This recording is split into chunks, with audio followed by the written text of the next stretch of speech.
It's Tuesday night. You know what it means. It means a YouTube live at the QMJHL. And today our guest is none other than Dyllan Gill, who's coming back from the AHL and is going to have a chance at the Cup. Dyllan Gill, how are you? Welcome on this interview. Yeah, I'm doing great. Thanks for having me, Alex. Oh, I'm happy to have you. I know you're really good at interview. I don't want to put you on the spot, but I did interview a couple of times. Did interview with you a couple of times, and it was always super, super good. It was I don't know, maybe a bit of surprise for people to see you coming back in the QMJHL. First of all, how does it feel coming back home, because you're going to play at home? Yeah, it's different actually doing the live stream from my own basement at my own house. So it's different for sure. Things happen super fast. So just trying to soak it in. Obviously, we were on the road last weekend actually playing in Rouen. So it was funny how the whole thing worked out. But, obviously yesterday was kind of my first actual day being at home. And then today being at the rink and stuff like that. So it's been really cool. I'm just trying to soak it all in as much as I can. Oh, yeah. And how is it going back in Rouen in the other dressing room? How is that? Yeah, it was different. It was a super cool experience. They did a nice video presentation for me to welcome me back. And then, obviously everybody in that organization is first class. It's such a great organization. And obviously everything that they did for me throughout my 4 years there, I'll always be grateful for. And it was pretty kind of full circle a little bit to have the opportunity to be back playing there as a 20-year-old in a different team. So it was a really cool opportunity, and I was very happy with how the whole experience went. We'll come back a little bit on the hockey stuff a little bit later, because first of all, I want to chat a little bit with you. Take some news. How does it feel? And how are you? I mean, you've been away from us, so how are you right now? Yeah, doing good. It's different for sure being back. Obviously, there's a big difference between pro and major junior, but I think it's a good opportunity for me. And obviously, playing at home with a super competitive team in the league and in the country, it's a great opportunity. All right. Now, I know Jamie and Melissa a little bit, your parents, and you've been away for a long time. So I'm wondering, is it going to be annoying having your parents back, or you're happy to having your parents around you now? No, I'm super happy. Obviously for me, I got adjusted to living on my own in the first half of this season, living in my apartment, cooking meals for myself, groceries, cleaning, everything like that. So obviously that was a bit of a different aspect than anything that I've lived through in my life before, but I think it was a great experience for me. And then I'm never going to complain about living under my parents' roof, especially not at this age. I'm still 20, so I can soak up a few more times living under my parents' roof, and I think they're super happy to have another face in the household. And I know for a fact that Jamie and Melissa are absolutely awesome. I met them in Moncton, and I'll actually met at least Jamie so far, maybe here in Rimouski, because right now I'm in my hotel room in Rimouski. I'm going to go see your brother play tomorrow. Yeah, and I actually had a chat with your brother today. We'll talk about that a little bit later. We're doing this interview live, so if you're watching from home, guys, you have a question for Dyllan, you're a Moncton fan or maybe a Rouen fan, and you have a question, just put your question in the chat, and I'll be in the comments, and I'll be happy to ask the question to Dyllan. That's why we do these kind of interview live. Before we go on the hockey stuff, I want to know, we're just back from the holiday break. How was your holiday? Yeah, it was awesome. Obviously a bit short of a break with pro compared to major junior, but still got the chance to come home for a few days. Spend it family, girlfriend, friends, everybody that's around here. So it was super nice to be with everyone. And then obviously even just seeing my dog and stuff like that, it just it refills you, puts more fuel in the tank. So it was really nice. Had a great break. Talking specifically about the dog, did you miss the dog when you were out of your home? Yes. Oh, no, What's his name? Her name's Bella. She's a little wiener dog. So you don't realize how much love and kind of passion you grow for animals like that until you're away from them, I find. And then when you're away from them, even on FaceTime with my parents, just like getting them to show me the dog, whatever it is. So it's nice. It was definitely nice to see her then, and obviously get to spend more time with her now. So Yeah, you'll have it. You'll have her full time. Like you can yeah. pet her whenever you want right now because you're playing at home. So let's get into hockey stuff right now.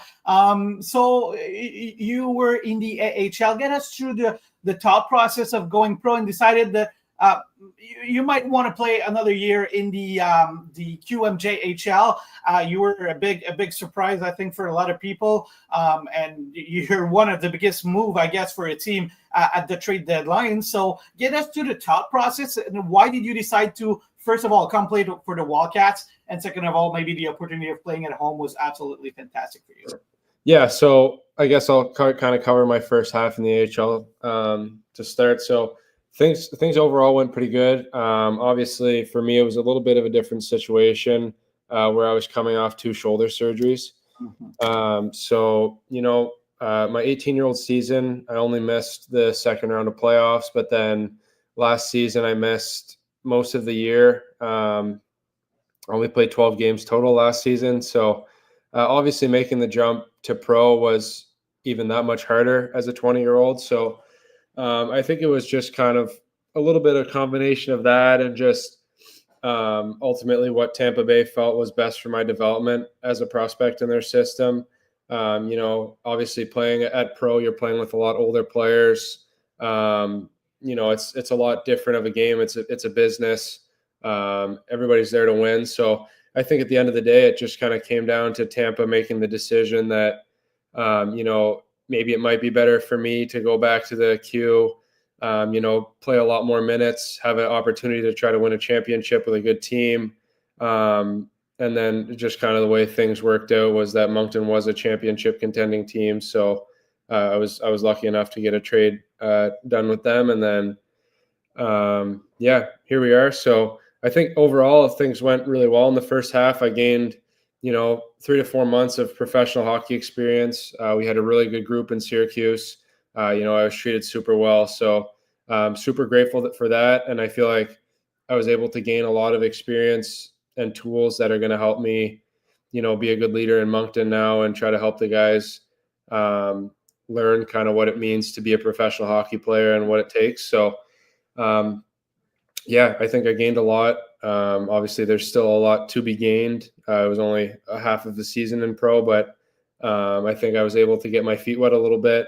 I think overall it was a great experience for me. I'm super happy for it and looking forward to the opportunity to win a championship with Moncton.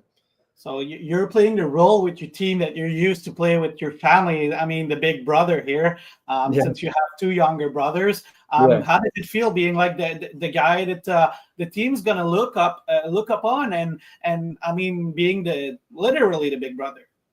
Yeah, obviously, I was the captain in Rouen last year, so it's not as new of a role as it was for me last year. But obviously a new group of guys, new coaching staff, new facilities, new everything.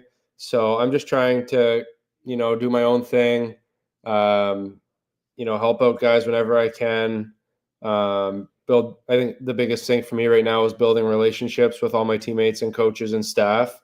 Because that's obviously super important. Chemistry in a dressing room is so important, especially on winning teams. So I think that's kind of where I'm at right now, is just trying to build those relationships, get the chemistry going a little bit in the room for myself.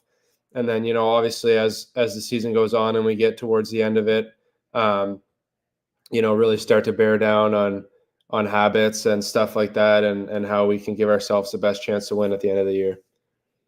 Did you know a little bit of? Did you know your coach a little bit? I mean, Gardner is obviously a legend in New Brunswick, a legend of a coach already. Even though he just started in the Q, but he's in the hockey world. He's already a legend. In minor hockey anyway. Did you know him personally a little bit? Did it play in your decision that you could play for a guy like this? No. Well, I guess like I knew of Gardner a little bit, just from obviously you hear about all the success that he's had. And then this past summer, I took part in the Riverview Minor Hockey Golf Tournament, which is the minor hockey association that I grew up playing for. Every year they do a fundraiser golf tournament. So my brother and I, and then two of our friends, we just registered a team in the tournament to play. And Gardner was the guest speaker in the tournament. So I got to sit at a table with him that night and kind of talk with him for a couple hours. But previous to that, I never really got to know him personally or anything like that. And, obviously at the end of the day, the trade and everything like that, it was kind of more what Tampa Bay felt was best for my development. Obviously on their standpoint, they were going to evaluate, who the coaching staff was, management wise, things like that. But for my corner, it wasn't necessarily up to me, I guess, if you will. It was kind of just an evaluation from an organizational standpoint as to what they felt would be the best position to put me in to have success. So that's kind of how things unfolded. And obviously I'm super happy with them. We're able to start to build a relationship, and I look forward to working with them for the rest of the year. I do have a couple questions from the fans already. I might need some context here, but since you're a Moncton guy, and I guess the Wildcats have kind of been always special for you, I'll need context here. Do you remember being the seventh player for the Wildcats? So Kim DeBorn, I guess it's Brent DeBorn, and one of the biggest QMJHL fan, watching pretty much all the live. He's one of the biggest fan in Moncton. So do you remember being like the seventh player and stuff? Like, is it a memory you have? I do, yeah, back at the Coliseum. So basically every game, the Wildcats, and I think there's a few other teams that do this, they'll bring like the seventh player out onto the ice. So it's just a little kid from any of the local sports organizations. So I was the seventh player a few times, and I think it was Brent's mom that was responsible for kind of taking care of the kid and their parents and bringing the kid out onto the ice. You had to like pick your favorite player, and then you would like skate onto the ice with your favorite player. So that was a super cool experience. And I definitely do remember that. All right. Who was your favorite player at the time? Do you remember? I don't know if I remember that. I think as a kid growing up, I was a huge Nikolai Riapel fan. Oh, really at the time, but I don't remember. The goaltender that's a goaltender. Like, yeah, I think he's a player. Yeah, he's an agent now. Yeah.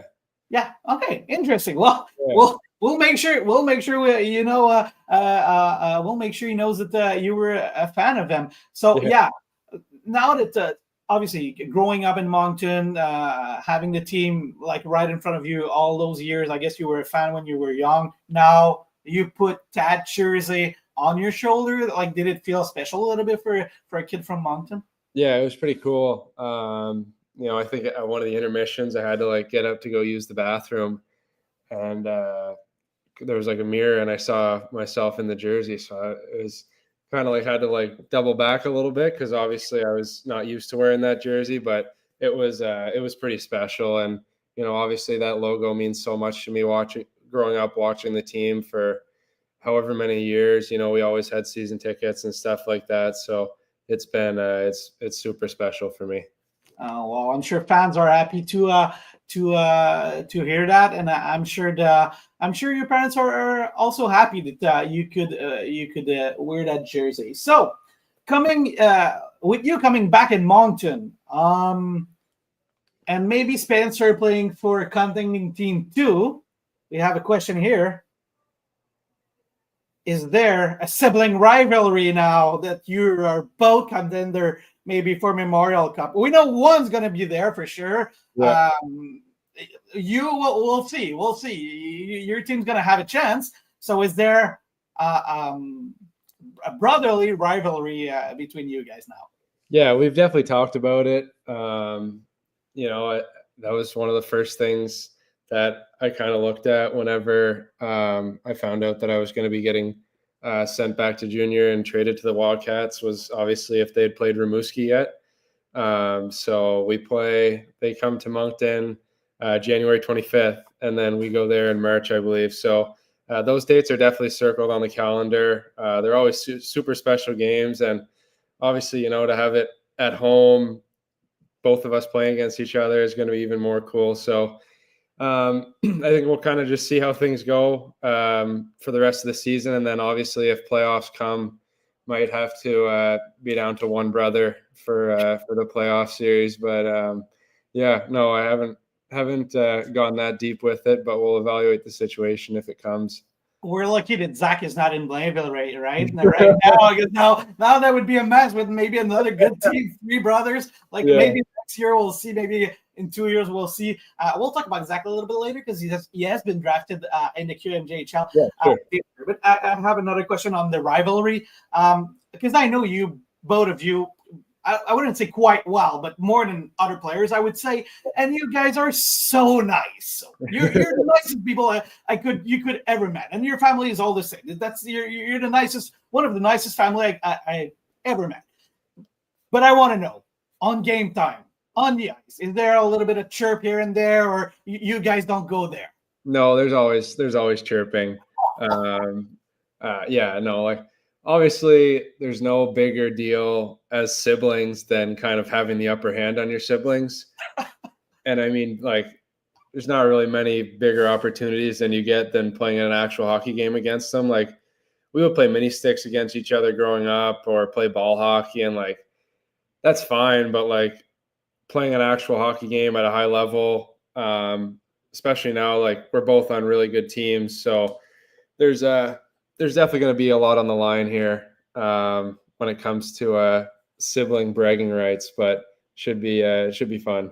You guys don't meet a lot on the ice because obviously you're both defensemen, so you're pretty much at one line and the other one at the other line. But do you guys talk to each other on the ice when you cross path, maybe getting in the position moving or something, or just because there's a timeout and you guys cross path? Do you talk to each other, or you just don't talk to each other during a game? Yeah, if we'll cross paths, maybe we'll throw a little chirp at each other or whatever it is. But, other than that, it's just when it's game time, it's game time. So it's just usually business as usual. We both have jobs to do out there and we both know that. So, whether it's usually we'll get a picture together in warm-ups or, see each other after the game. But when it's actual game time, it's business as usual. We both want to win. Yeah, that makes sense. Talk to me about the Moncton Wildcats. We said many times that you guys are a contender team. What do you see that team that makes you think and confirm that this team can go all the way? Yeah, no, I think obviously a big strength of ours is our depth right now. Even this past weekend, all four lines contributed offensively, scoring goals, playing good defense. I think that's another big impact for our team. The way that we're going to win games is by our defensive play. You often hear, defense wins championships, and I think for our group, we're going to need to put a lot of emphasis on that. Obviously, just traded for Mathis Rousseau too, which is going to help us in the nets. I wasn't able to get the opportunity to play with Steinman, who was a goalie previously, so can't necessarily compare the two. But Rousseau seems really good so far. He's super professional. Obviously settling in just the same as I am. But I think we have a really good group in the dressing room. Everyone gets along super well. Building on that chemistry every single day. And then obviously, where our coaches' standpoints are super good. We're able to work with a lot of great people too. So, I think the ball is in our court a little bit. We have to put the work in as a group. We have to come together at the right time. And I think we're going to be in a really good spot to make a good push at the end of the season.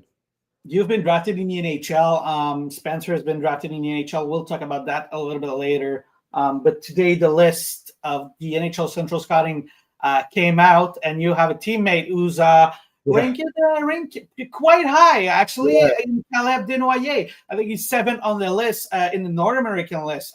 What have you seen of him so far? I mean, I know you've played against him last year a little bit, and or maybe you watch some tape of him. And what have you seen so far from him in games and in practice that makes you say this guy is a real deal?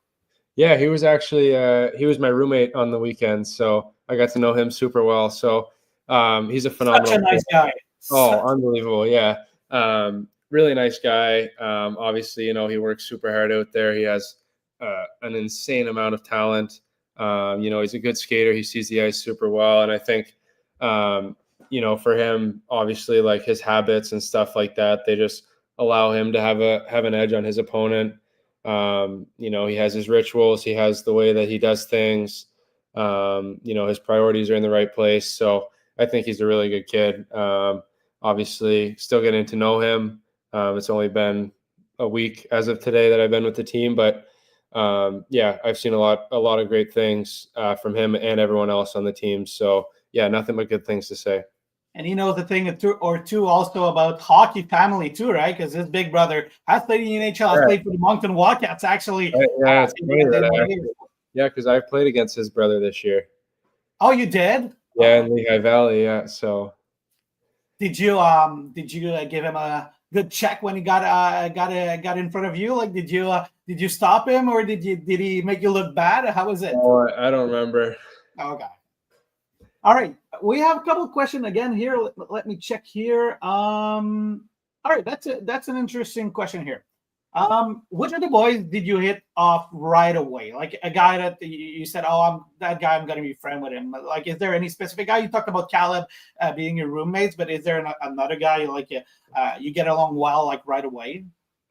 Well, I think obviously Caleb would be up there. Just like when you're put in room with a guy, you guys kind of automatically click together. You get to learn a lot about them. And then, there's guys like Preston Lounsbury, Dylan McKinnon. I knew those guys previously. So that definitely helps build a relationship when you have previous connections to them. But other than that, I'm just trying to get to know everybody as much as I can. I think everybody that I've gotten to know and will continue to get to know, everybody seems great. Everybody welcomed me in super nicely. And everybody seems like the priorities are all in the right place. So I think that's a super important thing with a winning team. It seems like we do have that in our dressing room. So, I'm just trying to get to know everybody as much as I can and build as many good relationships as I can. That's awesome. And guys, if you're watching live, it's pretty much the last call. If you have a question for Dyllan, because we're going to switch in French after that. So you'll have to make Dyllan answer in French. And his French is quite good. I don't want to put pressure on you, but I know your French is actually quite good. I want to talk about Rouyn-Noranda a little bit before I let you go, because obviously you were there most of your career. What are your best memories of you being in Rouyn? I would say for me, it was a lot like on the relationship side of things. A lot of my best friends today are people that I met through Rouyn. Alex Carr, Leighton Carruthers, Bill Zonin, like guys like that. Those are guys that I talk to pretty much every day, even now that we're not on the same team. So I think it was a lot of the relationships, and obviously my billet family too. They've become like a second family to me. So I think a lot of the relationships that I was able to build there were super special. And then obviously on a hockey side of things, I wouldn't be the player I am today without everything that the organization was able to give me in terms of resources. Obviously drafting me, they took a big chance on taking me in the first round of my draft. So, I think everything that the organization's done for me, I could sit here and talk about it for a really long time, but I am super recognize everything they've done for me, and I'll always be grateful for it. Talking about Bill Zehn, and you've played him from a close. You've seen him play. He's also on a list, and actually quite high too. Do you see him? Talk to us about his progression in the last couple of years, and are you surprised to see him ranked a little bit? Well, he's quite high on the list, I'd say. Yeah, I actually lived with Bill for 2 years. We were billet brothers. So, when you live with someone, you get to see all their habits and, a lot of the behind the scenes stuff that you might not see as much with your other teammates. So he's a professional. Obviously I came into the league at 16. When you come in at 16, you're young, like you're a lot younger than your 19 or 20-year-old teammates. And there's so much to learn. And, Bill tried to be as much as he of a sponge as he could, soak up everything, learn everything, ask good questions, work hard in practice. Bill has all those attributes that you need to learn and to become a pro. So, I'm not surprised in the slightest. I think whatever team takes a chance on him in the draft, I think it's going to be a great choice on their behalf. I don't have anything but good things to say about Bill. I think he's a phenomenal person, and obviously he's a super special hockey player too. All right, last live question for you, and it's going to come from Brent. I mean, Brent has the right to ask the last question. What's your pre-game routine? For Brent, it's I go for McDonald's, a medium vanilla iced coffee. That's a good pre-game routine. That's a good pre-game routine. What's yours, Dyllan? Well, I guess obviously it kind of differs based on whether we're at home or on the road. Usually on the road, the schedule is kind of predetermined for us a little bit, like whatever time the bus leaves, meetings, stuff like that. But for home games, I like to get there usually 2.5 hours before, give myself a lot of time, get to the rink, change out of my suit, get, my kind of workout clothes, my shorts, t-shirt, hoodie, whatever I'm wearing, go tape my sticks, set the sticks out. And then after that, I'll kind of go just try to get like activation and stuff like that. Just make sure that my body feels nice and loose going into the game. And then we have our team meetings before. So get those done. And then, maybe try to mix in some soccer at some point if time permits. But other than that, just get dressed, try to socialize. I like keeping things pretty light before the game. Obviously, it's important to kind of outline what your priorities are for the night and what your goals are. But I try to do that while still keeping, a nice bright smile on my face, trying to keep the guys up, providing some energy. So I think that's kind of my routine. I don't really have any crazy superstitions like tying my skate at a certain time or anything like that, but try to usually follow the same routine as much as I can. Well, Dyllan, you and me are going to make a deal, okay? You're going to finish this year. I don't know how it's going to go. Maybe you're going to win. Maybe you're not going to win. But after that, you're going to play 15 years in a pro and maybe 12 of these 15 years at least in the NHL, okay? So that's the first deal we have to do. And then when you're going to finish your career, you're going to work in media because you're so good at that. You're so good at doing interviews like this. Thank you so much for doing this. You were so good. I would have taken an hour with you. Obviously, we don't have time, and I don't want to keep you too much since we have to do the French interview. If you're watching live, you still have question for Dyllan. You can come in French and ask it to Dyllan. Dyllan, thank you so much, and looking forward to keep working with you, my friend. Awesome. Thanks, Alex.